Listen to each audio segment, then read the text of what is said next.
The ECBRO Virginia Bigfoot Conference sponsors.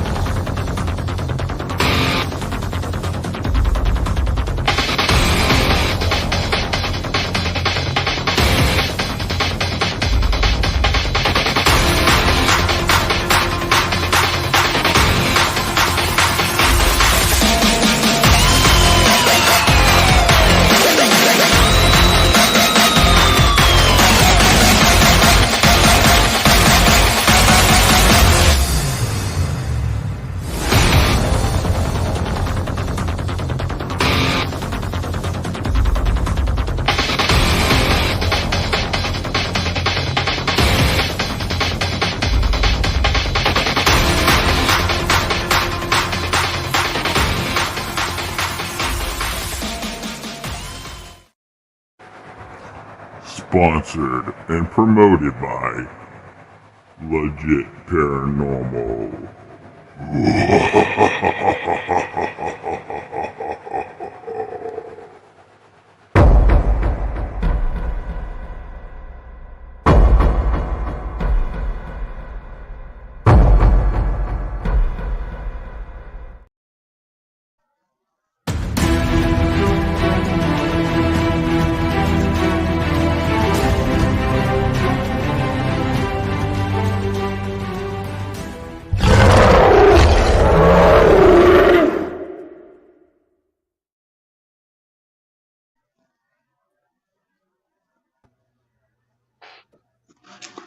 All right, everyone, welcome back. And tonight, ladies and gentlemen, we have a special guest with us, Mike Familant, and I'm glad I finally got you on here. And we have co-host Nikki Cologne and Zach Sterick, and it's going to be a great show tonight, guys. And real quick, am I the only one seeing Zach's screen flashing? So yeah, he looks fine to me. Yep. Oh, okay. Fine, the boy is fine. Now it's done that to Gwendolyn. When Gwendolyn Purcell's on here, I've seen hers flash. I don't know. I guess it's only on my end, so, but it's all good. It's because I got one of Amanda's candles burning behind me, and that's probably what's doing it on the lens. Okay, interesting. Huh? Yeah, there was one part of my intro that I did not play. Okay. So yeah, ladies and gentlemen, let's keep in mind tonight, as before we went live, we realized that there is a delay for some reason on Zach's end. So yeah, so we'll keep that in mind. We'll try not to talk to Zach. When is there never a delay on my end? We've been doing podcasts now for what, 5-6 years now, and there's always something on my end. So it wouldn't be a podcast with me if there wasn't some kind of technical difficulties. Well, you live in Southern Illinois, so that should say it all. So, so I'm gonna play this intro. I forgot to play one of my intros. I saw at your house whenever I stayed at your house. I'm sorry, I missed that. But hold tight. I'm gonna play one more intro. I wanted to play. This is a new one I put together. Native American tribes across the continent generally have a similar belief of Sasquatch or a Sasquatch-like being. These creatures all go by different names with respect to differing tribes and customs. Traditionally, native tribes in the Rockies and northwestern United States view Bigfoot as a physical being, no different than a human or another animal. However, their respect for animals as wise elder brothers gives them an overwhelming respect for Bigfoot as well, seeing the creature not as a conquest or something to fear, but as a guide or teacher and even an extension of themselves. Elsewhere in the United States, different natives view Bigfoot as a being that lives in between the physical and spiritual worlds. To these tribes, Bigfoot only makes his or herself known when delivering a message to the beholder. This kind of appearance could also be a sign of a turn of events or a warning of things to come. Ladies and gentlemen, I'm going to ask you to prepare yourselves as we enter the Bigfoot Zone. Thank you, and stay tuned. All right, there we go. I need to speed up the. Yeah, it's a little slow, and I need to speed that up a little bit.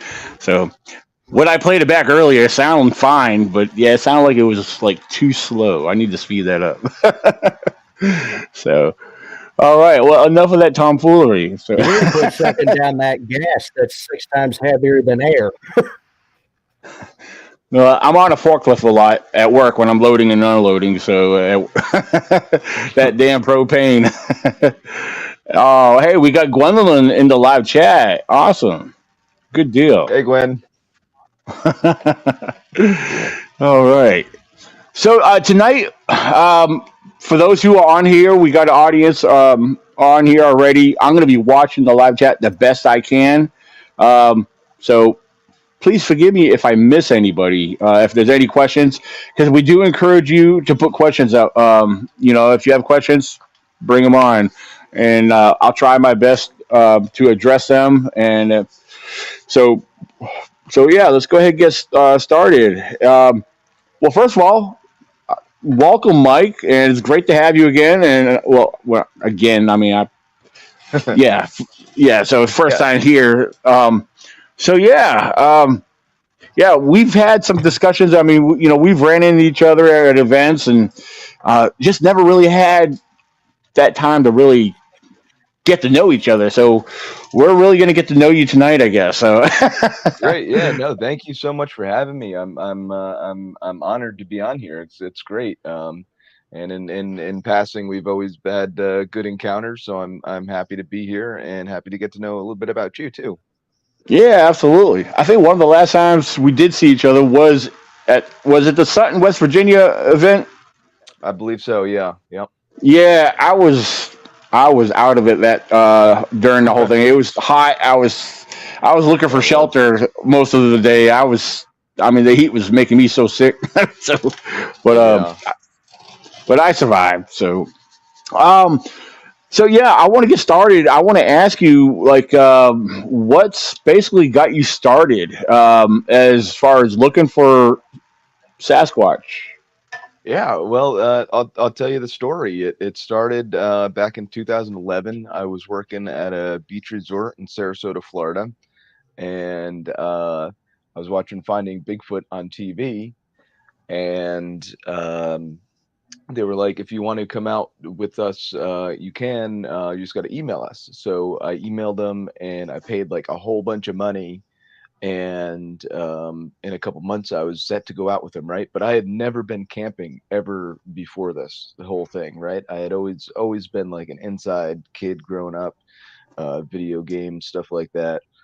Um, but anyways, so I started like acquiring this camping gear over time, and I was engaged at the time, and my fiance was like, uh, what are you doing buying all this camping gear? What's going on?" Uh, and I said, "Hun," I didn't tell her that we were doing this. I said, "Hun, we're gonna go look for a Bigfoot in North Florida, right?" And yeah, yeah, and then we broke up. So, Oh yeah, yeah. no! So, anyways, so I moved up to Tampa. I got a job on the Been there. ambulance. I'm an EMT by trade, but got a job in the ambulance, and I found a partner that was kind of weird. So I was like, hey, maybe he'll want to go Bigfooting with me. So I asked him, and he said yes. And boom, we're like best friends to this day. But anyways, we went up there, and nothing happened. Absolutely, like nothing happened. It was like 4 days, 3 nights of like really cool hiking. Uh, Witnesses, speaking of witnesses, stuff like that, but nothing in the way like of Bigfoot activity. So it was the final night. It was like, I believe it was a Saturday night, and it was late. Me and my buddy, we were up watching a meteor shower, and we hear a knock on a tree. And I immediately thought that it was these people that put on the expedition that are knocking on that knocked on a tree because we didn't have any Bigfoot activity. Meanwhile, there's like 60 other people here, and we camped a little further away from everybody because we thought everybody was weird, like they're looking for Bigfoot, right? So, so we hear this knock, and then we hear about 2 minutes later, 5 minutes later, we hear another knock from the complete opposite direction, and man, I was like, these people are pretty good, putting on like dinner and a show type of thing, like getting our money's worth out of the expedition. That's cool, I guess. Um, and then about 5 minutes later, a fist-sized rock comes crashing down through the trees and lands like 10 feet away from us. And at that point, I was like, nope, this is not happening right now. This is how horror movies start. I am out of here. Keep in mind, first time ever camping. So my buddy's like, if you want to sleep in the car, you're more than welcome to sleep in the car. And by the time he said that, I had my whole tent and sleeping bag and stuff, and we were running to the car. Anyways, so he talked me out of it, and we went back and sat by the fire, and over the course of the next 10 minutes or so, 4 more of these fist-sized rocks came and landed like 5 to 10 feet away from us. And I'm freaking out still, and my buddy's like more inquisitive. So he's like, he got the good idea. He was like, I'm going to throw a rock back at it. And I said, I don't think that's a good idea, Jimmy. Like, we got a lose-lose situation here, you know. But anyways, so he threw the rock back at it, and I knew it wasn't a person at that exact moment because a laptop-sized boulder came crashing down through the trees and landed like 5 feet away from us. So that was then nothing else for the rest of the night. Nobody else heard anything, but that was the whole experience that got me into Bigfooting.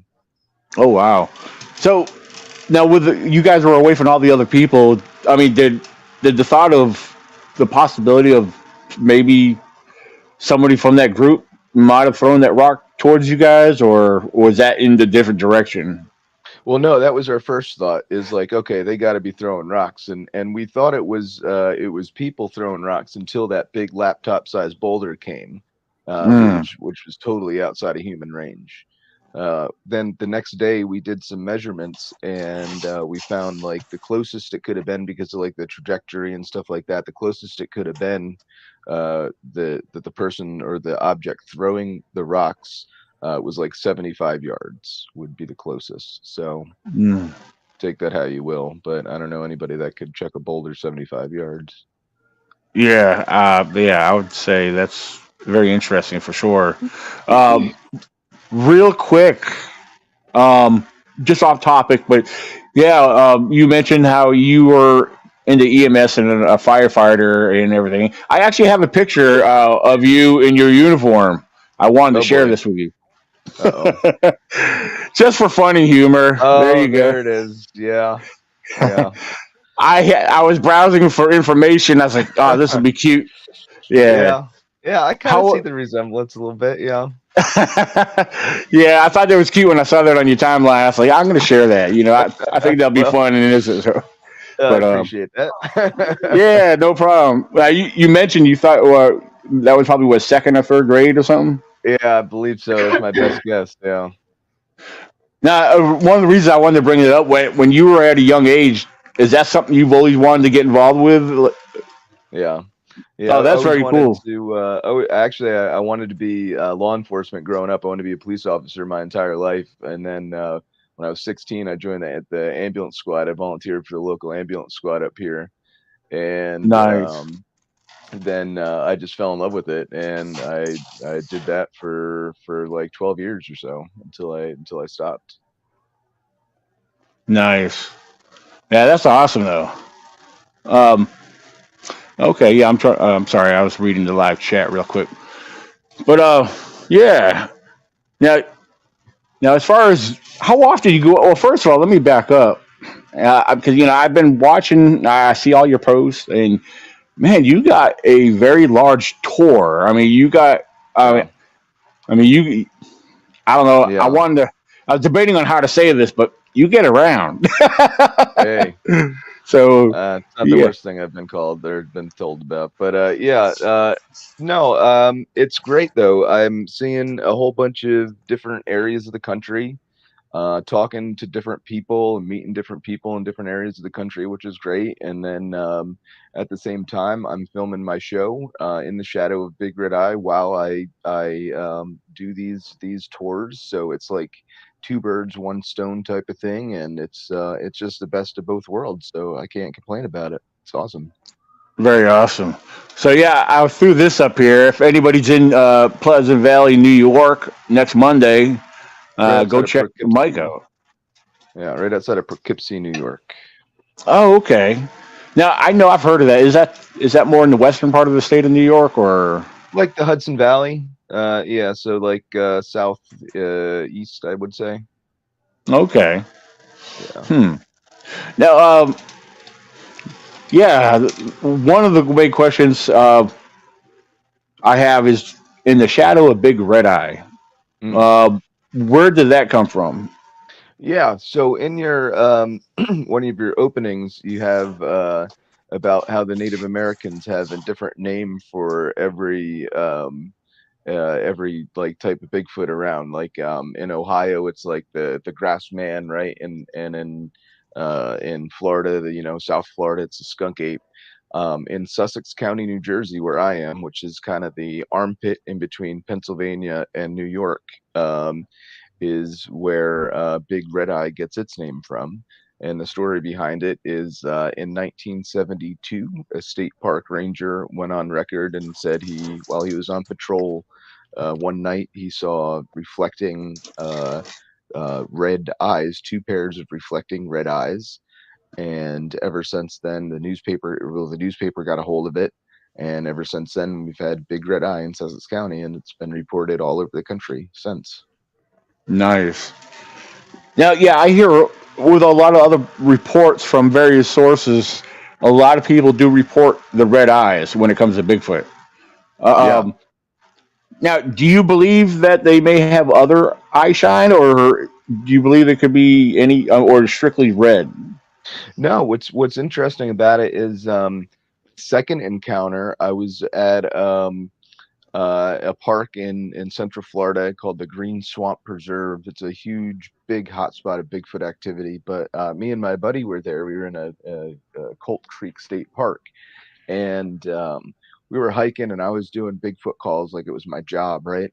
And because we were brand new to this whole Bigfooting, this was like 2 weeks after this first encounter, and we were doing tree knocks and I was doing vocalizations. And basically what I'm getting at is anything with a brain would have knew that two idiots are walking through the woods yelling, screaming, banging on trees. Like this was a no holds barred kind of night type of thing. So anything would have got out of that area. Anything with a brain would have totally left that area. But as we're going along, my buddy's got this big spotlight and we're shining it, and um, we come across a pair of eyes. One set of eyes is red, and one is like a aqua blue color. So, and then the one pair turned and looked at the other pair. We thought they were people at first. We didn't realize people don't have eye shine because we were so new into this bigfooting thing. So we were like, we thought they were poachers. So we were like, hey, we're just looking for Bigfoot. We'll go back to camp type of thing. And it was like dead silence. And then the one pair, the red pair, turned and looked at the blue pair, then turned and looked back and then blinked at us. And then boom, we were out of there, man. Wow, Yeah. that's So it. so the the reason why I bring that up is you brought up the different color eye shine. And the only thing that could have been to this day that I could think of is two owls that were hovering next to each other that were different species of owls because they would have different color eye shine. Hmm. Now, So I mean, yeah, that's interesting because I mean, I see two different sets of eye shine. Like, how close would you say they were? Like, oh, they were standing right next to each other. Yeah, at about 7.5 feet. oh wow, Yeah. Yeah, yeah, we went back the that's next day and did a recreation and they were definitely like up here about 7.5 feet. So it's kind of neat. Yeah, I feel that it's safe to rule out an owl because I mean I don't see an owl just hovering unless you feel that there was a branch or something that they could be sitting on. If it, Yeah, you know. yeah. The only thing is like a palmetto palm frond, but owls, you can't really have two owls on one of them. Those things will break real easy. They'll bend over. So I don't know, Ro- man. Huh. Yeah. Would you say like how, as far as the eye shiner, do they look large? Yeah, yeah, they were big. Actually, I don't have my presentation box here, but they were about the blue ones at least were at least this size. I don't know if you could see. Whoops. Oh yeah. That size, and they were big enough that they were um alarming. Like they were like uh when you walk in and somebody knows what they're doing and they just like they got what's going on, like they're in charge type of thing. That's kind of what those eyes reminded me of. It was like, wow, this guy means business. Okay. What? Wow. What is that? Yeah, Dickie, go ahead. Were you about to say something? Sorry, my daughter came in. Oh, okay. I'm sorry. I thought you were about to speak. I want if I yeah, did, if but you it was in that direction. okay. Okay. Yeah, before I go on with anything else, Nikki, I'll start with you if you want to jump in and ask any questions for Mike. So are you're in Florida at the Green Swamp area then? That's the area that you. No, actually, my base is Northwest New Jersey. I lived Oh, down in Florida for about 5 years, and then I moved back okay. home up to New Jersey. Yeah. Okay. That's Hmm. I didn't know. Yeah, now you're actually getting ready to head back down south here very soon, right? Yeah, I actually just got back from Florida. We had a very successful first leg of the tour. That was really awesome. And now I have Pleasant Valley coming up on Monday, and then on Thursday I'm heading down to Georgia. Okay. Got a big tour. We got 5 libraries down in Georgia, which is awesome. Gwen is actually going to come with me, which is cool. That's right. I thought she mentioned that. Yeah, Yeah. that's awesome. Hmm. Okay. Yeah. Now, how's that? Like you, I'm assuming. Yeah, this is probably a stupid question, but I mean, you have it set up with the library, and do you have to promote that, or is that something they do, or Yeah, vice no, versa? they promote it. I put it on my website and stuff, and I try to promote it as much as I can. But it's totally their thing. What I do is I kind of do everything but promotions. I do the email them. So, like for example, I just in the past week or so, I emailed every library in the state of Vermont and New Hampshire, and that's Okay. where I'm going to be going. And they're going to email me back. We're going to negotiate a price, and boom, we're going to set up a schedule, and then I hit a bunch of libraries in that state. But yeah, then they do the promotion and stuff with it though. Yeah. All right. Good deal. Now, on the live chat right here, I mean, it's funny. I laugh at stuff like this, but see, Grasshopper says there's no Bigfoot in Georgia. I mean, I beg to differ based off of what I've gathered on reports from Georgia. Because every time I go to South Carolina for the Bigfoot festival there, I've actually get stories and reports. People, because people like to talk and share stuff. And It's a Westminster, joke. South Carolina. Actually, a joke. Okay, okay. I mean, regardless, I'm just covering those Yeah, bases because it's kind um, of an inside joke. We're al- okay.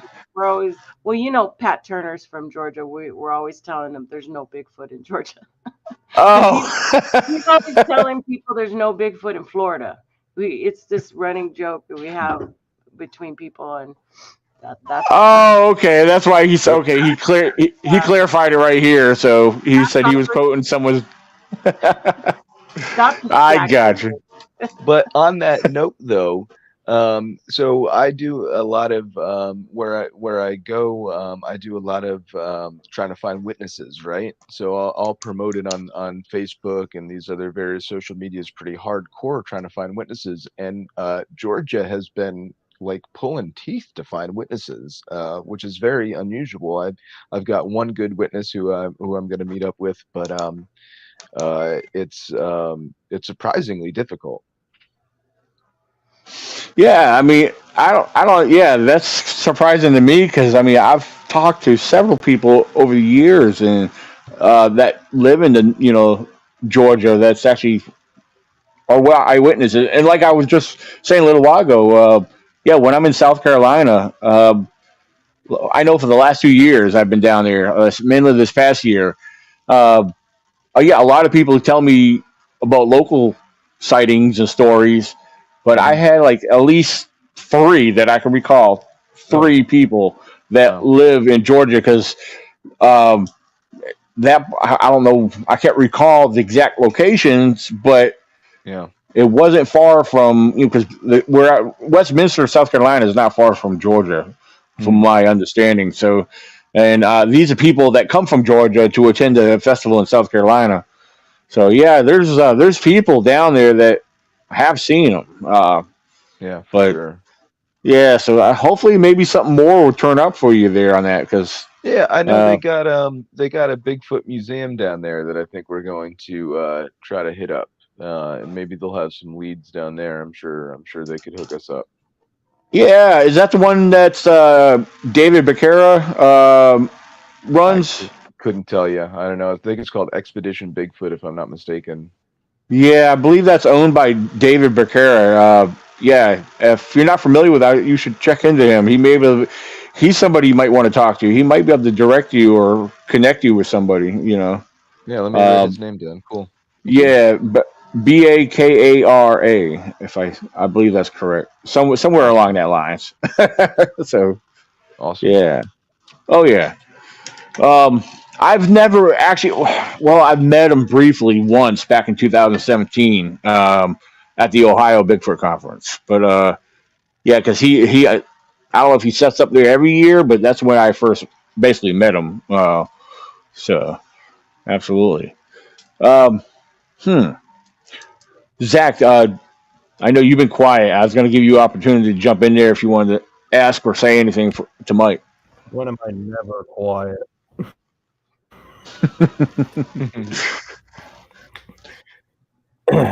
So you was talking about refresh my memory. We've talked a lot and everything.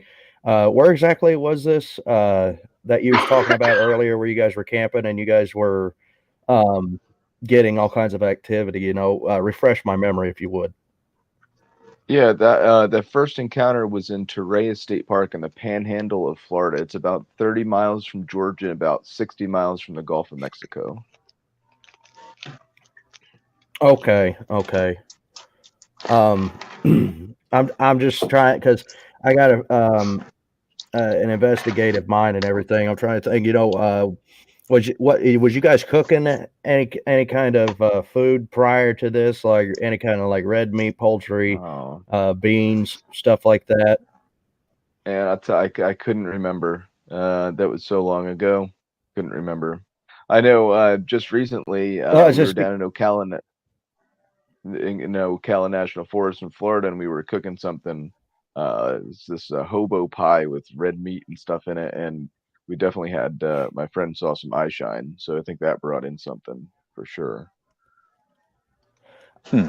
Yeah, I was gonna say, because whenever Daniel was out here last year with us, and we were cooking venison, sloppy joes, and chicken and stuff like that. Usually, after we all went to bed, is whenever my cousin Ben he would go and hear stuff bumping around camp and stuff like that, and you know. Less than 20 yards away from behind Daniel's tent, we actually went and found um, tracks. So, I do believe Hmm. that, any kind of food with a strong aroma cooking over a campfire or even on a propane stove, um, it's going to draw in just about anything just because of that smell. It's just curiosity, natural curiosity. Hmm. And this is what we were cooking with while we were out there too. There Yeah. you go. Yep. Yep. Shameless Owned and plug. created by Yeah, this was owned and created by Michael Cook from Kentucky. Yeah, so yeah, so I hope he brings plenty in June. So he'll be setting up selling his barbecue sauce in June. So he better bring plenty. So Nice. and I'll yeah, have to hit him up. yeah, and yeah, you'll be able to sample. He always has samples laid out. So yeah, Nice. absolutely. So yeah, apart from your tours and everything, now like well, first of all, how far in advance do you you start scheduling all these tours, these locations and events early in the year to kind of Yeah, get a feel? it's kind of like a rolling schedule. So 6 to 7 months is my cutoff time is usually when someone asks me to do an event like 6 months, it's like I could probably try to fit you in because we're still scheduling that, but it's on at the very cusp of the line, and that obviously goes every month. I'll do a different leg of the tour and email Right. libraries and stuff. Okay. Yeah. Of course, all these events that you have planned up for your tour, they're lectures and stuff that you'll and presentations that you'll be doing, right? Yeah, yeah, they're my Mike Familant live tour, which is we go into some of the evidence that I've collected, some of the basic how to get into Bigfooting 101 type stuff, and then just some of the cool stuff for the skeptics out there to make you think, and the whole point of the show and the presentation, and really the whole point of everything I do is to get people off the couch and outside and into nature more. I think that's the most important thing. Absolutely, I agree. Yeah, You people said do need to Nick's get out in the favorite woods. word, skeptic. Yeah. Yeah, we love our skeptics regardless. So. um, I just lost my train of thought where I was going with this. Right, Oh right man. answer. Right answer. um, now, oh yeah, I know what I was going to say. As far as apart from the lectures and everything, do you have any expeditions planned? Oh And no. Well, yeah, yeah. I mean, the expeditions, I'm kind of so I do an expedition whenever I go camping.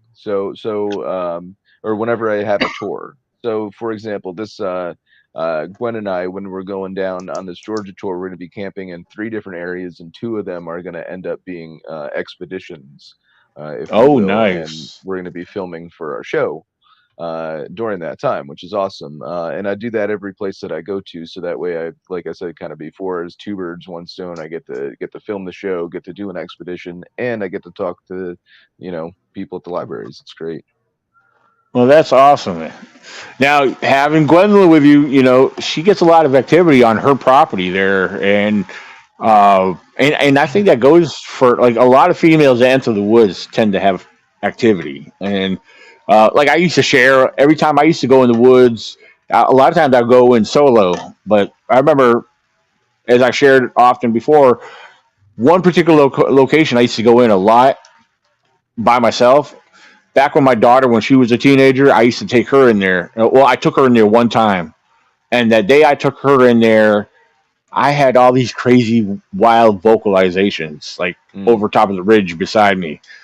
And she had asked me, she's like, Daddy, are those coyotes? And I was like, no. But that's just one example. But I mean, in the past, I've had, hiking through the woods, I've had other females with me where we've actually had activity, Yeah. tree knocks, vocals. I mean, I don't know. I mean, I think I don't know. They're just, I don't know how to explain it with the female. I mean, if it's the pheromones, if it's just something they notice, if they're watching, are they like attracted? It just makes you wonder. I mean, um, so yeah, it's very Yeah, interesting. So yeah, you don't know. Maybe it could be because they find females less aggressive, meaning that like I know there's a lot of male hunters out there. That could be a thing. I don't know. yeah, that's true. Yeah, 'cause I know we've brought that up, in the past. I think I know me and Gwendolyn talked about that. Yeah, because like her and her friend Carrie, they've gotten that activity, and you know now they get that activity versus like, hey, if say if her husband Mike and another guy, Carrie's husband camped out there, wonder if they would have gotten that same activity. So makes you wonder. Because there's two females camping out on that property by themselves. You know, Yeah. versus the males camping out inside the house. Yeah. So but yeah. So to me that makes sense. Many times people have said that when females are out, on these expeditions, that they do get that activity. And even Alex Petikoff, on his coastal Alaskan Sasquatch documentary, that area they were at up there in Alaska, whenever they had females over, they would hear baby crying out in the area. But only when they had females there. So it's kind of weird. Interesting. Real quick, Mike, would you mind repeating where you're from? Yeah, absolutely. Northeast or northwest New Jersey, in between about 45 minutes from New York City, about 45 minutes from the Delaware Water Gap. Okay, good deal. Yeah, because Tennessee, Kentucky Bigfoot was asking, so I didn't want to. I didn't want to try to quote it and get it messed up. So I'd rather get it directly from the source. So awesome. So now, as far as your experiences with the rock throwing, and then the sets of eye shine, have just out of curiosity, have you had any other experiences? Anything out of the ordinary? Yeah, I found a footprint. Well, actually, I'm trying to get a picture of that to you. Yeah, unfortunately, I would not be. I probably won't be able to pull it up right now because I'm using my phone. And okay, never mind. We found a footprint in High Point State Park, which is pretty cool, and it came back like 14 and a half inches, which is pretty neat. We've got vocalizations that I've sent away to linguists from the military who does Bigfoot audio analysis. And he's come back and said, because of X, Y, and Z, it's outside of human vocal range, and it's no known animal, which is pretty neat too. So I always try to I always try to vet my evidence before I would release it to anybody. Right. Oh yeah, absolutely. I know over the years I've been like with what I present or have presented, regardless if it's Bigfoot or not. I mean, you're going to get ridiculed. You're going to get critiqued on it. I know I've had my share of both positive and negative feedback, but yeah, I mean, I guess that's something you have to expect. Well, and that's a good point that you bring up. You have to wonder. Like, I go out in the field. We both go out in the field. All of us go out in the field with the intention of filming a Bigfoot. And if we do film a Bigfoot, just like the Patterson Gimlin film, they were intending to go out and film one of these Bigfoot to start with. That's a red flag for me, even though I don't want to go into the authenticity of the video, which I think is completely true and real. But you know what I'm saying when it comes down to that kind of stuff. We're probably the worst skeptics of ourselves when it comes to that. So. With that being said, if we get the best evidence, say if you come out next week after getting into the field, and you get this Class A encounter, and you have the best photo evidence, how is that going to be accepted by the field, or is it going to be accepted by the Bigfoot field? Right. Oh yeah, absolutely. You know what gets me, and I know me and Nikki's been on this discussion fairly recently with others, and there's a lot of AI artwork and imagery going around right now. And then there's all these alleged video footage with started on that AI stuff. Yeah. Yeah, apart from that, there's video footages out there that some of it's obvious hoaxing. And what gets me is all this stuff gets big time attention. The attention it gets, like on these YouTube videos and everything, it's these people getting all these views, and it's like I guess we other know it as clickbait. Yeah, basically, it's what it where is. you and me are working our butts off to try to do it the right way. It's upsetting and annoying. Yeah, well, I've had people tell me like when I post one of my field videos, "Oh, did you film a Bigfoot?" I said, "No, I didn't see none." I said, "But I'm out there looking," and they're like, oh, "Okay, never mind. I don't want to watch your video." Yeah. Well, they wouldn't like my show then, because we don't seem to find Bigfoot too much.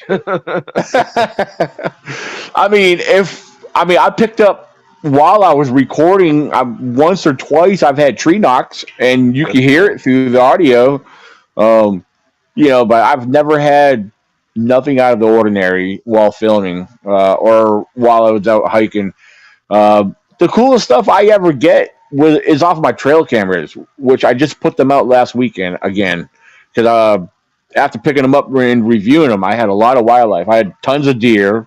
I had coyotes and whatnot. And the cool thing was, you know, what you normally see on other people's videos, I had two bucks sparring, while the doe was standing right there, So I was like, this is awesome, because I never had captured anything like that before. To me, it was kind of a rare thing. Oh, so we're not going to talk about what we caught on the thermal here last year? Well, we can, but I'm trying to keep everything more or less directed toward with Mike. But yeah, we could bring that up. But yeah, feel free. Yeah, you want to go ahead and talk about that because that was on your documentary that I was featured in. But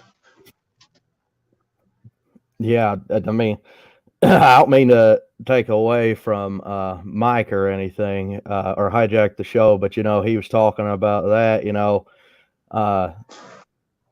You were saying that these people that go out there with the intention of finding Bigfoot, that raises red flags and everything. Where we filmed our documentary Hunt for the Shawnee Sasquatch here in April of last year, it was 3 different states represented in one camp with Virginia and Louisiana and Illinois as well. And I took them up into my research area in the Shawnee National Forest, way back in the woods in the hills.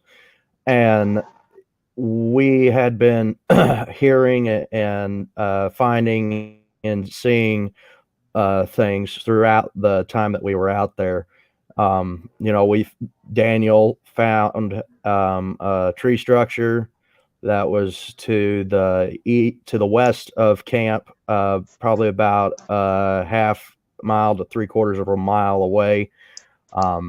Stacy Coughlin and Ben Bishop of Cryptid CSI Louisiana and SIMH, they were off on a little recon and they found a Y branch that was stuck down into the ground, which it's only like maybe 4 to 6 inches of topsoil before you're going down into limestone and sandstone.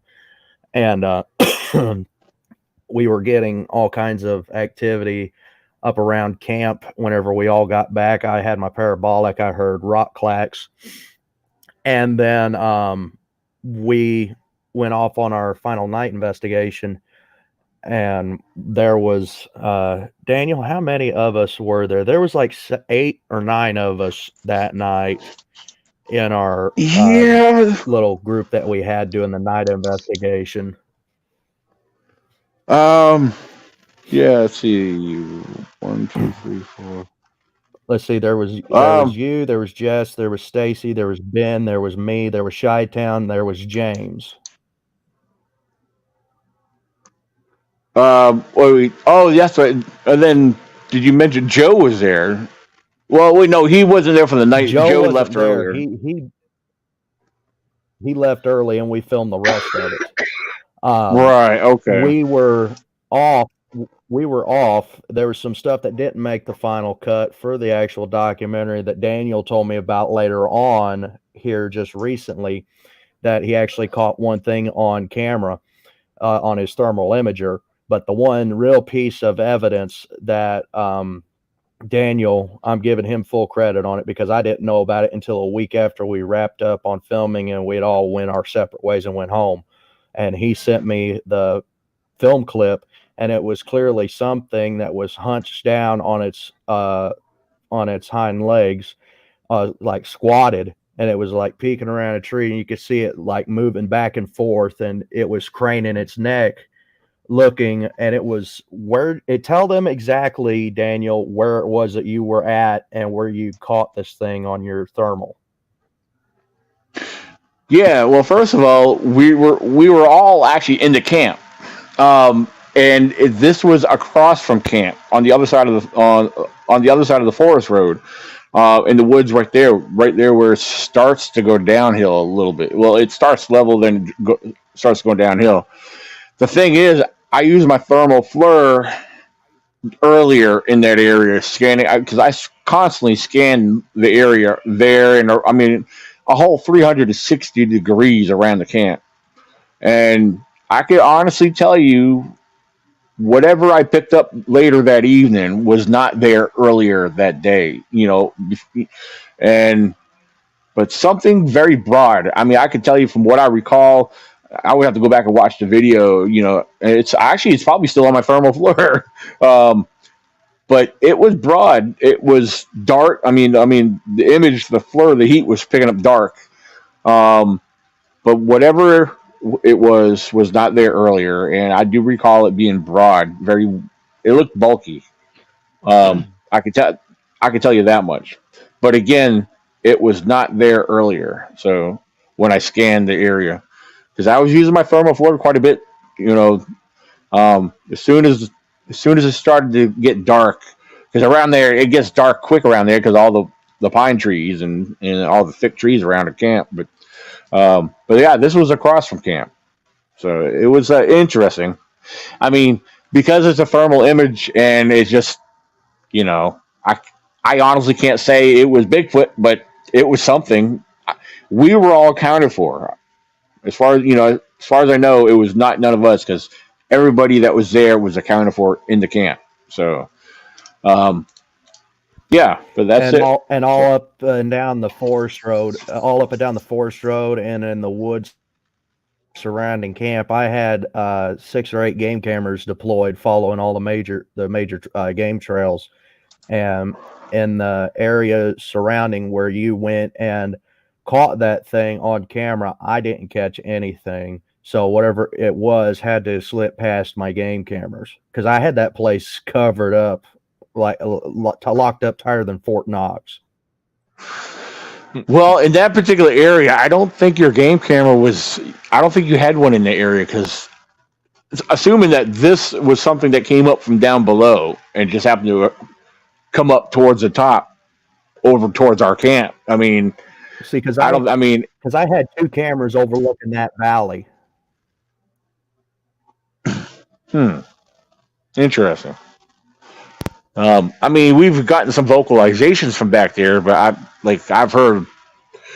I think most of the vocalizations I've heard were I know in the evening we've heard turkeys way down in the back over there, turkeys, and I think we might have heard a coyote or two at some point. But from what I recall, yeah. I Hmm. know we were hearing. I know we were hearing turkeys on day 2. Joe actually got them on camera in the documentary. You could hear them. They were down in the field down below the hobo cabin. Okay, very cool. Huh. So yeah, if you guys want to check out that thermal footage, it was actually the very last part. I think Joe saved it or added it at the very end. And so yeah, if you guys want to check that out, you'll have Yeah, to watch Hunt for the Shawnee Sasquatch. So it's got my beautiful face on it. and So I will throw this out there. It is. I talked to Joe the other day, and it's almost close to be going on stream, so it will be available on Amazon Prime and Tubi TV. hmm. So talking about documentaries, yeah, Mike. Now you have. Now correct me if I'm wrong. If there's more, I'm not aware. But I know you have one documentary that you produced. Is Yeah, that correct? yeah. Actually have two. One's like a docu series, a small docu series called Squatchables. That's like Bigfoot 101, how to get into Bigfoot. But my main documentary is In the Shadow of Big Red Eye, and that's we've been doing it since 2016, and we're filming our 7th season now. Okay, very awesome, very awesome. And I see Jill had put up your link. Oh yeah, I think she put up the link to your YouTube channel. So Yeah, that's awesome. Yeah, she's a good friend of mine. It's awesome. Thanks, Jill. okay, yeah, because I was actually gonna for anyone that does a search and they want to know what it looks like. I did put a picture over here. I was gonna post up right there. Cool. At least that's what it looks like. Well, if they go to YouTube, they'll Yeah. yeah, Sussex County Bigfoot. So absolutely, Awesome. Appreciate that, man. Thank you. yeah, no problem. All right, very good. Now, do you have plans to put out any more films? Which I'm Um, sure you do. That's probably a stupid question, but yeah. Well, I put out a new episode every Monday. every So Monday. every Monday evening I try to get out and throw an episode out there. May not be, the most interesting thing, but it's pretty good for what I have to work with. I got a bunch of episodes that we just filmed down in Florida. We got 4 episodes from Florida when we were down there, so they'll be coming out soon, which is great. Um, Okay. yeah, yeah. So it's definitely some interesting stuff that's going to be coming out. All right. Awesome. And I'm trying to see some. Hold on one second here. Oh, okay. I'm sorry. I was just reading what Zach posted in the private chat, though. Oh, Yeah. Yeah. He said he was tired and he's got to go to bed because he's got to wrestle tomorrow. So- Oh, nice. boo hoo. Man, he's younger than all of us, and he's always talking about how tired he is. Man, yeah. Because, like, how old are you, Mike? I'm I'm assuming what, or 33. 33? Okay, Yeah. okay. Well, when Zach was on here, Zach was the baby. So now it's just the three of us. You're the baby. So That's all right. I'll take it. yeah, yeah, yeah. Because I'm 10. What after the 25th? I'll be 10 years older than you. So Oh, yeah, geez. yeah. But Zach, look at Zach's comment to you, Nikki. Boo-hoo, my foot. Guess what, Uh, Zach? I worked 0. oh Lord. So he's still watching. He's just being a creeper right now. So yeah. Oh, very cool. So um so yeah, this is one question I haven't asked you yet. And I have a habit of asking all my guests: Bigfoot, Sasquatch, Yeti. What do you believe, or what do you think they are? So I think it's like an ancient human. I think they kind of just evolved separately than we evolved as human beings, and I think they kind of paralleled us as we kind of rolled along our evolutionary tract that we did, and they did their own thing, and the missing link type of thing that definitely is a possibility. The whole Denisovans or the Gigantopithecus type thing could be good, very plausible solutions for this whole Bigfoot mystery. Who knows? Okay, very good. But yeah, I don't necessarily believe in the intradimensional stuff or the alien stuff or anything like that. I just I haven't found any evidence myself to prove anything like that. Right. I think I can speak for both Nikki and myself. We're right there with you, but because I get asked that a lot. Because I've been on some podcasts where they're all strictly woo and paranormal, and so they Yeah, ask me a lot of the straight up questions, and I basically say no because like with what you said, we haven't experienced it, so we yeah. can't really say it's not real or this or that. Yeah, I always challenge everybody at my presentations and stuff, and people come up and I mean, they're they're into their woo stuff, but they'll come up and they'll challenge me, and they say, and I'll challenge them. I say, show me something, one piece of evidence that you can, that's a tangible piece of evidence that I could see that proves that the Bigfoot are interdimensional, and nobody has been able to give me that piece of evidence yet. Right. Hey, well, the funny thing is, Mike, a lot of people that believe in this, they believe in it without evidence. They never seen nothing or witness it themselves. Very few will claim that they have. Well, I've seen a Bigfoot do this. I mean, but I mean, it's just, to me, it's just a creative imagination of wishful thinking because they can't explain what's logical or most critical first, before whatever.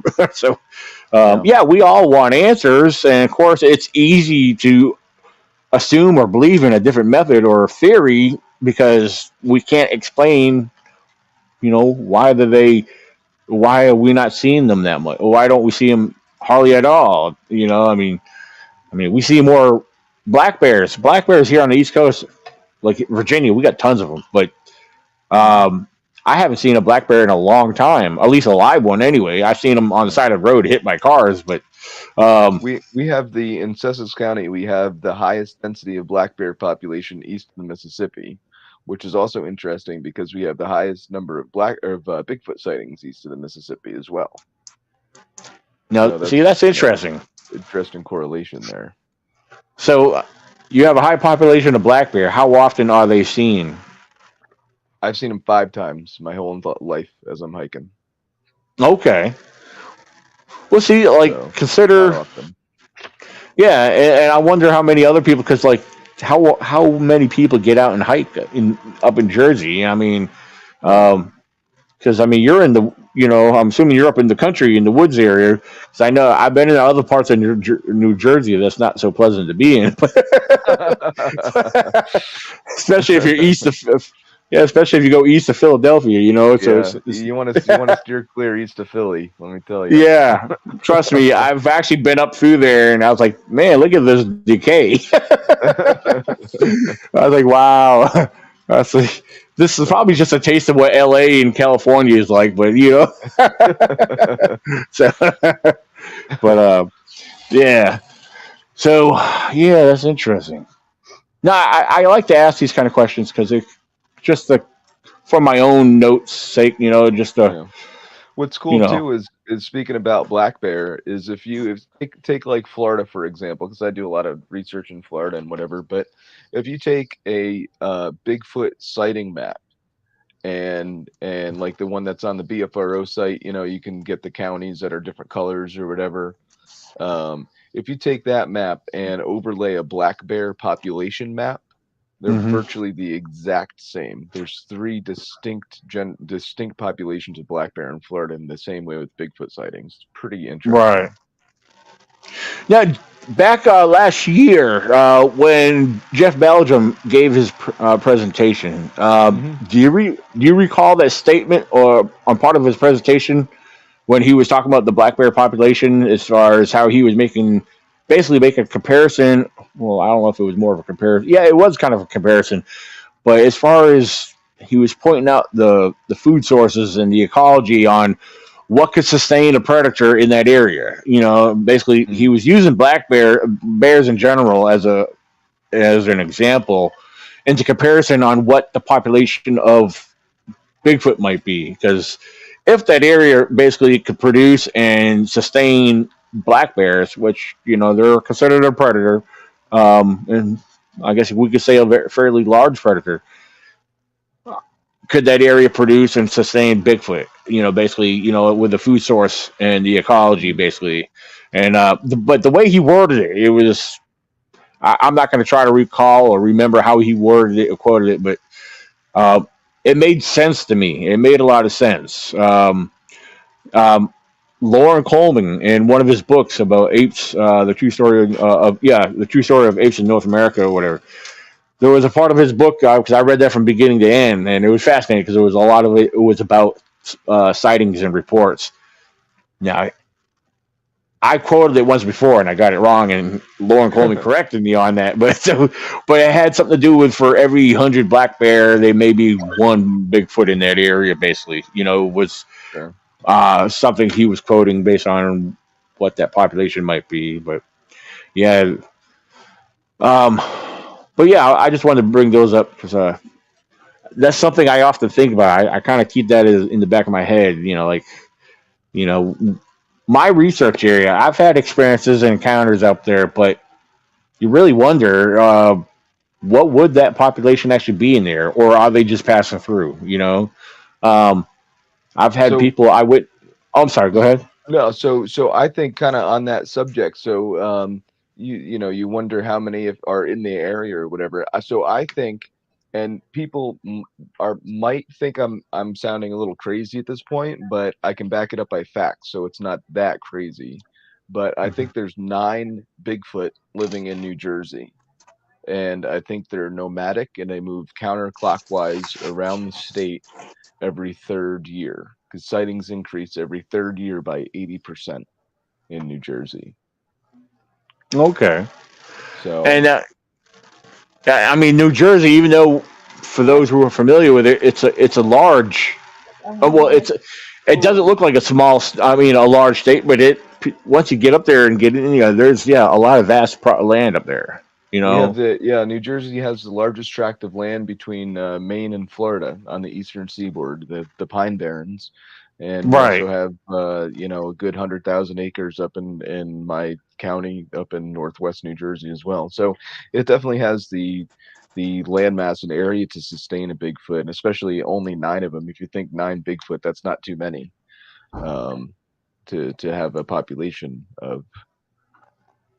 Yeah, I mean, considering they would have, unless they're all living together, but most likely they're spread out, and Well, I yeah. think actually, yeah. From my research, they live in family groups. There's actually 2 family groups that live in the state. There's a black hair family group, and then there's a red hair family group. And Oh, interesting. the black hair group has 4 individuals in it. Uh, an adult father, a female, and 2 children, and then the other group, the red hair individual or red hair group has 6 people in it, and I know that because of the sightings of different individual Bigfoot. Oh, this small black Bigfoot, or this female Bigfoot with breasts, a black female Bigfoot with breasts, or the red Bigfoot kid, or whatever it may be. Hmm. Interesting. You know. So that's just in the years of research that I've collected and stuff, and I do a lot of research in the county that I'm in too, and it's just interesting how you could see them come and kind of go around our county every third year. Like I said, the sightings would increase every third year by 80%. So if that's a hoax, I mean, we could kind of throw that out the window because that's crazy if someone's Right. doing that and hoaxing that. So. Interesting. And I would challenge anybody else to look, in their research areas and try to get, like I said before, I think they're nomadic and I think they follow the food. Hmm. And I think what's really interesting about the 3-year cycle theory is that if you strip a berry bush, which we all know that bear eat, and if Bigfoot are living in the same areas that bear are living in, I think they would eat the same things that bear would eat. So if you strip a berry bush all the way completely no berries, it would take 3 years for those berries to grow back. So there's the third year coming in. Hmm. Interesting. Yeah. Yeah, I wanted to give Nikki a chance to jump in there because I don't want. I feel like I'm just keep running my mouth. You're all good. You're all good. You're on a roll. You don't ever interrupt the roll, you know. Well, okay. Um, okay, so um, you don't have no. Oh, go ahead. I was just gonna ask. So who have you collaborated with other groups in your area, or What's are you pretty yeah, much your own? what's cool is I'm not part of any group whatsoever. I'm just an individual, independent person, and I'll collaborate with anybody who wants to collaborate with me. I think it's Ah, imperative in the Bigfoot community that everybody is. It's kind of like an open source of information. However, I don't think a lot of people feel the same way, which is unfortunate. But I think if everybody's open and independent with each other, then that's the best way we're gonna put these puzzle pieces together. Absolutely. Yeah, every time Mike goes out on research, he puts his earbuds in and then starts playing. Here I go again on my My own. own. Yeah, Yep. and then he gets in his car, cue the Rocky music. I was listening to a lot of Rocky music recently. Every time I'm in my work truck driving, because I play it through the truck on the Bluetooth. It's like, Yeah. man, this is like cool. When I get in my car ready to go down an expedition, I practice some Bigfoot calls. Oh, do you? Oh yeah. Come on. You have to. You got to Oh, get your voice in that that right octave level. all right. Wait a minute. Who did that? Was that you, Nikki? Oh, I forgot. Yeah, Nikki's got her little soundboard there. So, yeah. How about we get a Bigfoot walking in here?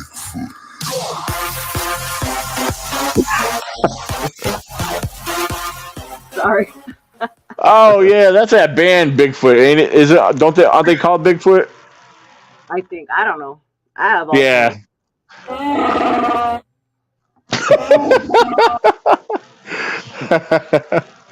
Sounds like me when I wake up in the morning. No, talking about waking up in the morning. I woke up this morning at 5 o'clock. I mean, well, right, that's about the time I should be getting up to get ready for work. But it was about 5 o'clock. I'm waking up to a strong smell. I was like, "What the heck?" Usually when there's a skunk around the house, normally you can smell it out towards the front of the house or in the kitchen because the skunk comes around on the front porch to eat the cat food. But this morning, I never smelt the smell of a skunk back here in my room, and it was so strong and potent. I was like, "What the heck?" He must have sprayed right outside or something here. The cats must have been messing with him, or I don't know. Normally, the cats don't bother the skunks. Cats usually just lay around while the skunk comes up on the porch to eat their food.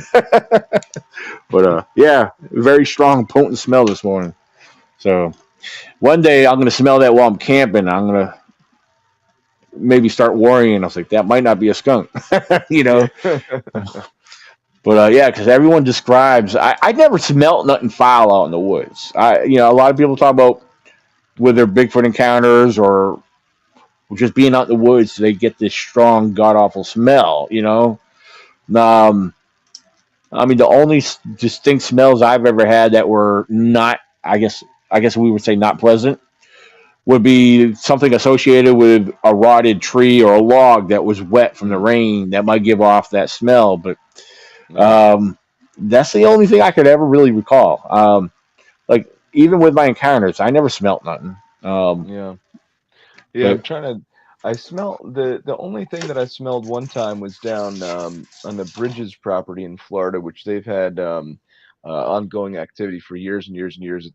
They've been on finding Bigfoot a couple times, but anyways, they had a little a garden glove go missing for like 2 years, and then it appeared on like back where it was, like on like where it went missing from, but it had this like god awful smell to it. So they think it's Bigfoot related, and they kept it in a plastic bag and they let me smell it, which is pretty cool. They let people smell it.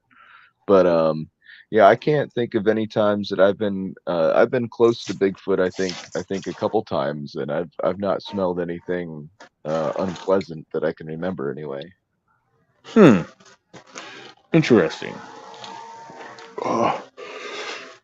Hold on, I was looking around for something here. So No, I'm good. I just thought I had to kind of get up and stretch across my bed to find it.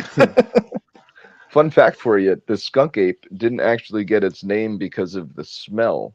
It actually got its name because of the first reports of the skunk ape were of a white line going down the back of the skunk ape, the Bigfoot.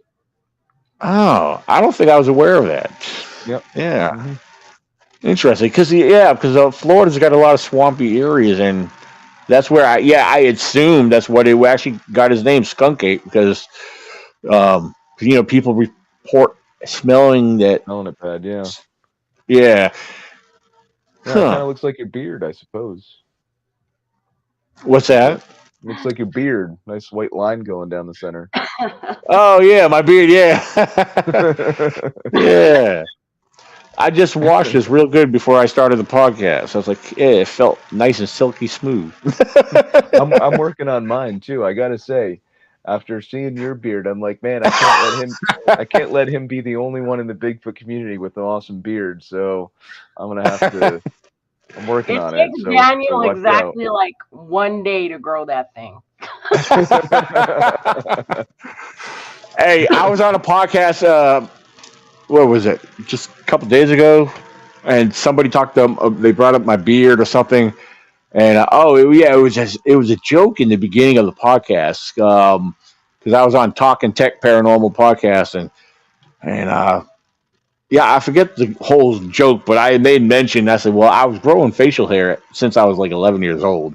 I literally could have had a beard then, but when I was in middle school, I mean, I always kept the short sideburns, because I was always into Elvis or the hairstyles. I don't know if you remember Mike, but 90210. I don't know if you're familiar with that show.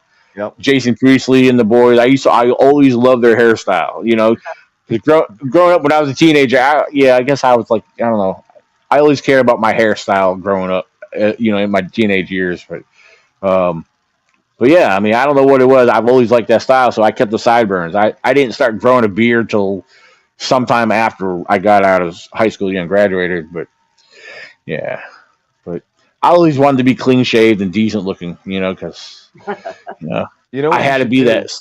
What's You that? have enough followers. You could probably shave that off, and people would buy it for charity. I'll sell it as Bigfoot hair. Yeah, there you go. Hey, people do that. People sell fake hair in little vials. I mean, they do it. I mean, I don't know why they would sell. I mean, I guess it's a fun thing to do. I guess, but I don't know. huh. So I find it interesting that Rod on the live chat is talking about how he's farting.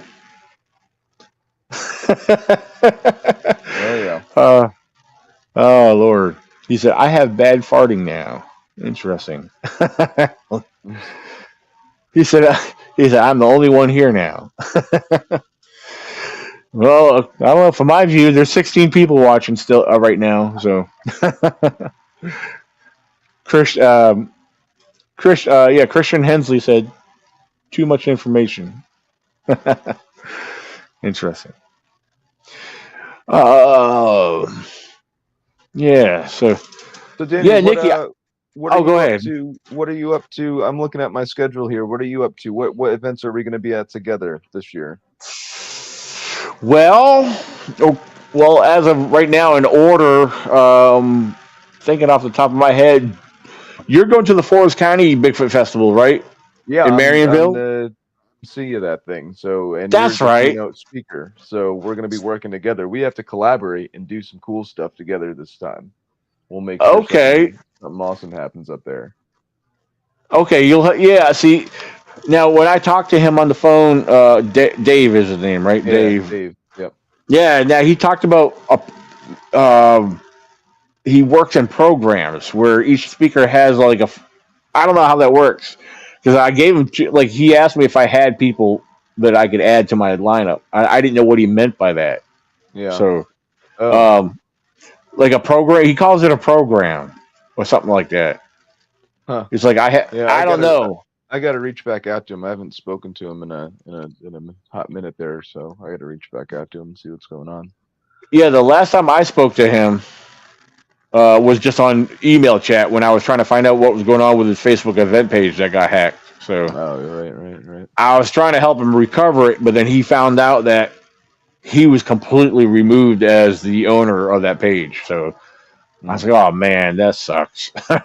So yeah, so he had to create. He was forced to create the new one. So yeah, but so yeah, people, if you guys are watching and if you're on Facebook, there is a new Forest County Bigfoot Festival Facebook page. Be sure to go like and follow that. So yeah, the old page is hacked and it's got nothing but comedy skits all through it. So um, from whoever hacked it. Why would somebody hack that and just do like that? You know what I mean? Like try to sell something at least or something. You know what I mean? If you're gonna hack something, you might as well make it worthwhile. Well, to be honest with you, after viewing, I think even Dave saw who was behind. Well, Oh, not directly per se, but there were foreigners, uh, interesting. Turkey people from Turkey or India, or yeah, a bunch of foreigners that were all over it. So yeah, Lovely. so apparently they don't have nothing better else to do but hack Facebook accounts. So, so yeah. I guess I find it comical. I don't know, Yeah. but yeah, as far as events go, after the Marionville event, um, the weekend after that is my event. Yeah, Yep. June 17th. So, Yep. And I had um, that on there. You messaged me, and I had that on there just because I put it on my notes because we're doing a dinner beforehand, right? Is that the thing? oh no, I've been reaching out. I need to get to the others too. I actually canceled that. Oh, I'm okay. using. Yeah, I'm using Friday night for anybody that wants to come set up that evening from like 4 to 8. So Oh, I got you. Okay. yeah, Well, because like I figure if you come in, if you want to set your stuff up, if because yeah, it'll be secure because it'll be inside, of course. So yeah, yeah, yeah. Well, we'll do something uh, after that. Then we'll go out to eat or something after the you get everybody set up. yeah, we do that. We can do that Friday night. Or I also was planning on getting together, reaching out to a few people, whoever wants to participate and find a place to go out to eat Saturday evening. So Oh, yeah. Okay. yeah, Awesome. because my like with my past events, I got people that always wanted to get together and go out to eat afterwards. I was like, and they go off ahead of me. I was Yeah. like, I gotta stay there till everyone's gone. Yeah. I was like, Yeah. thanks guys. I mean, nobody wanted to help clean up. I'm stuck there by myself. Yeah. No, I usually been getting volunteers. People have been pretty good at helping out. So, um, yeah, so yeah, it's a lot of work there dealing with all that crap by yourself. Yeah. but Very nice. oh, and then the weekend is no, is it the weekend after mine? Yeah, the weekend after my event is Sutton, West Virginia. Are you going to the West Virginia Bigfoot event again? Yep. I'll be there. Yep. Okay. Um, I'm supposed to be one of the speakers there for that this Yeah, I year. am too. Yeah. Oh, okay, awesome. Um, Hmm. Les Odell said he's got some kind of meeting he's supposed to be having with them because I asked him, I said, are they going to be announcing the speakers yet? He said, I'm hoping they do that soon, but he said after after today, he had messaged me. He had said something earlier this week, and he was referring to today. So I don't know. We'll see what happens after today. Whenever Yeah. he had the meeting with him. So yeah, Gotcha. Huh. yeah. Um, so let's see, June. The skipping in July. I don't think I have anything set up for July. Nothing in July. Because Yeah. I What don't think about I know You got July. Kecksburg? You gonna go Kecksburg? I'm not familiar with that. What's The Kecksburg UFO Festival. It's a big, huge paranormal UFO Bigfoot festival they got going. It's kind of cool. It's more UFO related, but it's in is Kecksburg, that? which is it's southwest Pennsylvania, so kind of close to you. Oh, okay. Because yeah, if it's up around Uniontown, Pittsburgh area, it's only about 3.5, 4 hours, I guess. Yeah, So that's something to look um, into. I don't. That's not confirmed yet, but I think that's supposed to be July 21st, and July. then Okay. yeah, so that's a little bit in after your event and after the West Virginia event. Okay. So and Um, then I got let's see, I got Youngsville Paranormal Conference. Well, that's not until later on. That's in August. But yeah, August, September, we got a whole bunch of stuff coming up, and I think you're going to be at a bunch of them too. You should try to make it up to the Whitehall Festival this year. in New York State. Oh, okay. Well, thing is, I know there's as far as traveling right now. I don't know. I'm just trying to like. I would have to Yeah, take time. I have to be careful with that. That's what I've yeah. turned down. There was another event that's coming up in May up in New York that goes on every year. I was Mm, invited to come up there to speak, but unfortunately, I had to turn down. I turned it down. yeah. The Rochester Yeah. Paranormal event. Oh, Yeah, with Ted Van Sun. I think he's one of the main hosts of that event. Yeah, he's the one that invited me. Which actually he's going to be coming down to my event in June. So he'll be set up. Of course, I don't know if you're familiar with his Bigfoot, Buddy the Bigfoot. So Buddy the Bigfoot will be at the event. okay. Yeah, that's one of the things he does. Let's see. Yeah, and then the other thing, one of the other things, and I hate to even keep bringing it up because it's like I really wanted to do it, but I was invited to go out to British Columbia for a 10-day film expedition. And the flight and all the gear, everything was going to be covered and provided. And Wow. Russell Cord, Ken Gehard, Doug Hyacek from Monster Quest, and then Stephen Major, the guy that was hosting the whole thing. Hmm. Yeah, they're going out to British Columbia to do a 10-day expedition, Wow. um, That's awesome. which I had to turn that down. Which I don't. I wish there was a way I could have worked around that, but I had to think about it and be logical and make the Yeah. decision. I was like, no, that's going to hurt me here in the long run. Yeah. Work Um, comes first, unfortunately. yeah, that and then I was trying to think about my other future events that I was planning on and already put time in for, Mm. uh, and then he actually also invited me to be a part of their conference in Spokane, Washington. I couldn't do that one there too because it was on the same day as my event. No. So yeah, so I was Go like, figure. Steven, I said, count me in for next year, but tell me the date in advance so I can plan ahead. My thing is, I've gotten in the habit of I'm already looking at dates for my event for 2024. Yeah. I've Hey, already, well, I already, yeah, I've already started talking to people about speaking. I mean, yeah. I might be getting too far ahead of myself, but I No. find it to be a No. lot easier in the planning is to jump on stuff. Because Yeah. you could worry about other things apart from that. So, Yeah, yeah. for sure. Well, let me know when you know, so that way I could put that on my schedule as well, so it's no conflicts coming up next year. Yeah, as far as the July, jump into August, the only thing I got going on in August, I'm going to be at Gwendolyn's event. Oh, yeah, yeah, Um, yeah. It'll be fun.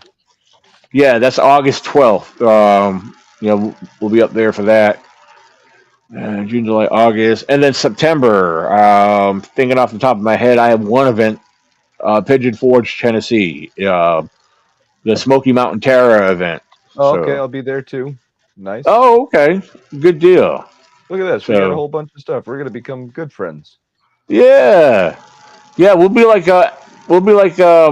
singing that theme song. Well, we might need to get a couple more people involved for the song to make sense, but I don't know. From Hangover, my Oh, three with the best three friends. friends that anybody could have. Yeah. No. With the Oh three Lord. best Bigfoot friends that anybody could have. No, I could. We'll do it for each other. It'll be like I'll be your groupie and you could be my groupie, and we'll just be each other's groupies this whole Well, summer. we're gonna have to make a video of it. We'll have to like be holding hands and running and skipping or something. So I don't know about that now, Daniel. I, Now we might be pushing it, sir. I'm just joking. Yeah, Nikki could tell you I'm crazy, sir. Mm. Yeah. Oh, Nikki, are you flying up from Texas this year? No, because in July I'm going to be helping out with the Mount St. Helen Sasquatch Shindig That in sounds July. fun. So, Oh, my money will be going towards the that event, which oh, is okay. big. It's hosted by Jay Birch from Bigfoot Barbecue and myself and Michael. Excuse me, I'm trying to get over a cold. Um, Gallagher out of Canada. It's a joint alliance get together between the U.S. and Canada. So we have Mm. got Canadian researchers coming down to Mount St. Helens, and then we've got a lot of people who are going to be making the trip from all over. That we're all going to meet there, and we're going to have a little get together, a little kumbaya moment, and it's going to be amazing. Yeah, that sounds like a lot of fun. So, Yeah, yeah, we got some big names hopefully that are going to be there. I can't really announce them right now. But I do know Thomas Steenberg's going to be there, Leon Thompson, Bill Reed, Jerry Matthews, the entire Buckwas crew from Canada will be down. no, Um, okay. Brent Dill from the Tall Ones, Grasshopper is hopefully going to be there. He's in the chat right now. Uh, Myself and several others. There's several others that are going to be there, and hopefully we have a great time. It's from July 26th through the 30th. It's a 5-day event, and complete dry camp situation. You have to provide your own transportation, your own gear, water, food. It's all that. It's just everybody meeting in the same kind of place, because you have all these um, podcasts and everybody goes onto everybody's shows, but this is an opportunity for all of us to get together and actually meet and shake hands and really get to know each other. So that's what we're really looking forward to. It's actually going to be at the exact location of where Jay Birch had his sighting. Okay, Yeah, that's awesome. yeah. Yeah, sounds like you're going to be the only female there. Are they using you for bait or? That's what Grasshopper said. No, we got a couple. The wives are going to be there with the guys, and there's another girlfriend of mine, Jen, who's in Ohio. She's hopefully coming out. And no, it's going to be a great group of people that are going to be there, and a lot of food. And I'm getting sponsored by Jay and Brent so that I can fly out there, and they're going to have gear for me when I get there. Very That good. sounds awesome. Because it would take me 3 days to drive all the way up there with all my, Oh yeah, three you know, days. Yeah, that's week just to travel over and back, and then another week. That would take a lot out of my time. I would think it would cost you more to drive versus flying anyway, because the fuel stop, especially if you have to stop, get a hotel, Yeah, So yeah, absolutely. I can't So drive more than 10 hours a day. I can't do it. yeah, So trust me, I know how tiring driving makes you. I do it all week long with my job. So yeah, I know yeah. I can't see at night anymore. I'm getting blind. So People laugh at me when I say I come home and take a nap. Like Hmm. I say, man, you try driving all day and have to come home and got a little grandson that's a little silly critter that wants to be active and yeah, I need my nap before I take over on him. So yeah, yeah, but yeah, I was rushing to. That's why I was before I started the podcast. I was getting make sure everything my Wi-Fi was turned on, get myself situated, and then I was trying to put his pajamas on. He wants to run around and be silly and like run away from you and laugh. He thinks it's funny. I was like, "Come on, I gotta go." So, yeah, yeah, yeah, yeah. he'll laugh. It's cute when he runs. The way he swings his arms, and he laughs. It's comical. I mean, it's just, yeah, he's something else. Yeah, ever since I got him that little playhouse, it looks like a tent, but it's a playhouse clubhouse thing. He'll run and hide in there, and then he'll peek his head out and start laughing. So yeah, yeah, That's cool. Well, I'm sure he's yeah, got so big since I saw him, because it's already been almost 2 years. Can you believe that? yeah. Well, he was a little baby, yeah, because He'll be 3 in June. So yeah, Yeah, yeah, absolutely. So that's cool. yeah, his little brother is almost as tall, or not as tall. I shouldn't say as tall, but close enough. He's shooting up there. So and he's running around. Yeah. So so Oh, yeah, yeah. I haven't seen him recently, but yeah, yeah. yeah. So but yeah, my daughter just needs to get her crap together too. So but yeah. So Can I take this time to plug my show a little bit? no, nah, go ahead. I'm just joking. Absolutely. Yeah, go So, ahead, Nikki. for those who don't know, I have my show, Harry Man Hoaxes and Hoodwinks, and there I am. And I do it 5 p.m. Mountain every Sunday.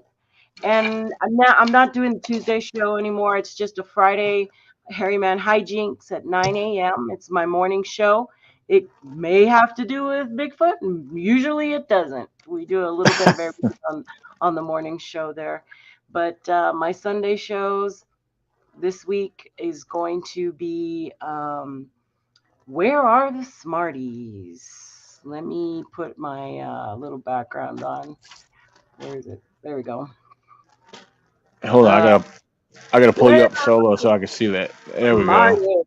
Can I get out of the way? Which way? Yeah, that's pretty good. We're gonna have a little talk about, who do we need in the field to make this work? How do we get, professional scientists involved, and what's it going to take? And is it all about the money? So So, that's what day is this happening?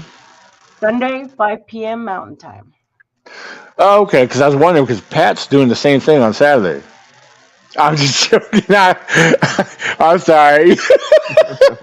So, yeah, that's an inside joke, Mike. So Nikki knows what I'm talking about. Oh my God. I had to. I couldn't resist, Nikki. Oh, so Oh my hey, God. Hmm. hey, remind me again. Is the artwork on your background that you do? Doesn't your daughter do that? Did that for you? Yeah, that one. She Oh, did okay. that. Yeah. Yeah, very cool. She Yeah. did. Did you see my new Bigfoot burn? What's that now? The new Bigfoot burn I did, the wood burning I did. No, I don't think I've seen that. You got it with You you? didn't see the new one? I don't Oh think my I have. God, I Let me gotten pull it. it's gotten a lot of people to Oh wow, Oh, yeah, that's right. Okay, you did show that one. Yeah. that's awesome. Wow. I still have to seal it, but because it's been so cold here, I don't like to put the polyurethane on when it's so cold because it gets tacky. Right. Um, so I've been kind of waiting a little bit, but Now, wait a minute. You're in Texas. When you say cold, what temperatures are cold down there? 40. It was 40. It was You guys cold. are. Oh, okay. Well, we're getting that right now. I didn't think you guys get that kind of cold weather down there right now. Yesterday, it snowed yesterday in El Paso. It snowed. It was Yeah. crazy. Yeah, Wow. that doesn't happen Wow. very often. So, Interesting. Yeah, it's like there's one girl I grew up with. Her name's Melanie. Her and her family are originally from Pennsylvania, but they grew up. Well, she kind of grew up down here in Virginia because she was like a grade or two behind me. But her parents for a little while had moved out to Arizona, and she moved to Arizona. Her parents were in like New Mexico or something, and because she moved out there to be close to them, and but I think it was I could have sworn Arizona or one of the two. I think it was Arizona. While they were out there, they actually got snow out there. This was like several years ago though, but they were like surprised and shocked to see snow out there. But because well, they northern Arizona gets dumped on every year. It's people who don't know Arizona don't realize that the desert is just in the south. The north is all mountainous, high desert. oh So it's completely. You wouldn't know if you were in Montana or any other. It's one of the largest pine forests in the U.S. So Yeah, yeah. yeah. Like here in Virginia, we've had a very mild winter. I mean, I think we've seen a dusting of snow. Um, some of the higher elevations that once you go, if you head a little west from where I'm at, about 45 minutes, like over my research area, I didn't know they got snow. But when I reviewed my trail cameras, when I was going through all the video clips, I was like, wow, look at that, all the snow out there. I said, it wasn't out there when I went and got my cameras, but yeah, because they Mhm. get snow out there, and but yeah, it was interesting. But yeah, we've been having again very mild winters here. I Mhm. don't know. I'm sure Mike, you guys probably got some snow up your way this year, didn't It's you? snowing right now. Yep, as we Oh, is speak. it? Yep. Oh, wow. Very cool. Yeah. Yeah.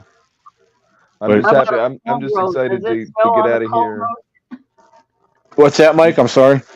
I'm just excited to get out of New Jersey and down into Georgia. I'm Oh, I'm hopefully it'll be nice and warm. Our first stop down there is in the very southern part of Georgia, which is right next to Florida. So we actually are going to be like in Florida for the most part, and then hopefully that'll be nice. And then we're moving up in the mountains in North Georgia, which is going to be awesome too. oh, nice. Now, have you ever met up with? I'm trying to remember her name. Mary Dupont, I think is her name. Oh, I don't know. Because she is part of the Florida Oh, Truncate Research. Marie. Yeah, Marie. Marie, yeah, Yeah, Marie yeah, yeah, Dupont, yeah. yeah. She took us out when we were down there this last time when we were down there. She's awesome. She's her and her team are I think there's some of them actually listening right now, which are is really cool. But they're awesome people, really cool people. Okay, good deal. Yeah, because the first time I actually ever heard of her was probably about maybe 2 years ago. Mhm. Um, I seen her listed on the. She was at one of the big Tennessee events. It might have been the Gatlinburg event or the Smoky Mountain Conference. Mm. Um, yeah, I can't remember who else was there with her, but she was one of the speakers for that event. So Yeah. yeah, She's I think she's speaking again, or I know she spoke last year at the Great Florida Bigfoot Conference as well. okay, Yeah. yeah, that's right. That's right. Yeah, because yeah, I think that's the same. Well, that event, if it's the one I'm thinking about, yeah, they use the same gather up um, management as the Smoky Mountain Conference does. So Oh, okay. yeah, Yeah, I yeah, think you're right. Yeah. Yep. hmm. Yeah, that's very interesting. Um, all right. Well, tell you what, we're going to get ready to come to a close here very soon. But before we do that, though, I like to let the guests throw in any last minute words or anything that you want to throw out there that you want people to know. And anything you want to maybe even direct them somewhere or do a shout out or a plug on your content Yeah. or Hi, anything mom. No. anything you want to do. Yeah. No. So- I kind No. of just I would just appreciate it if everybody that's watching, if you could go head over to my channel, subscribe. That'd be super awesome. I'd appreciate that so much. Everyone helps. And yeah, it's in the shadow of Big Red Eye. I hope you guys enjoy the show, and it's like I said, my whole thing is to get people outside into nature. And I'm really big on quotes, and I like to leave with a quote. It's life with the possibility of Bigfoot or the Loch Ness monster is far superior to one without. So there you have it. all right, very well. I like that. So, all right, and Nikki, you want to throw anything? I know you kind of covered a couple things, but I wanted to give you. I kind of already covered everything, but yeah, come over to the show Sunday, 5 p.m. Mountain. Don't forget, we have a lot of fun, a lot of good discussions. I think I've got two guests lined up for Sunday. It'll be fun. It'll be a good conversation. All right, and keep in mind, folks, if you want to see the show in advance, tune in on Saturday. Nah, just- I'm gonna get you. Oh, yeah. Oh, Nikki, you know I love you. I can't help it. Look out. It's going to be like this. Watch. It was at this moment that he knew he fucked up.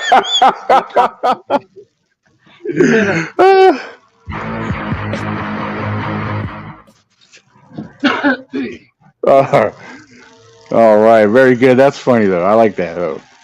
So yeah, ladies and gentlemen, guys, we're gonna call it a night. And for those who are still watching, keep in mind that I encourage you, as well as Mike did, head over to your YouTube channel. Nikki, head over to her YouTube channel. Make sure you guys subscribe. And if you're new to watching this channel right here, take advantage and definitely subscribe and share the podcast around. We love spreading awareness and putting the word out there. So till next Friday, 9 p.m. Eastern Standard Time, we go live every Friday night. So take advantage of it. Subscribe so you don't get left in the dark. And for those that might have come on late, it's okay.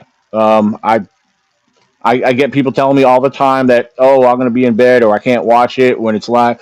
It's okay. The show will remain. All shows that are live will be they're stored on my YouTube channel.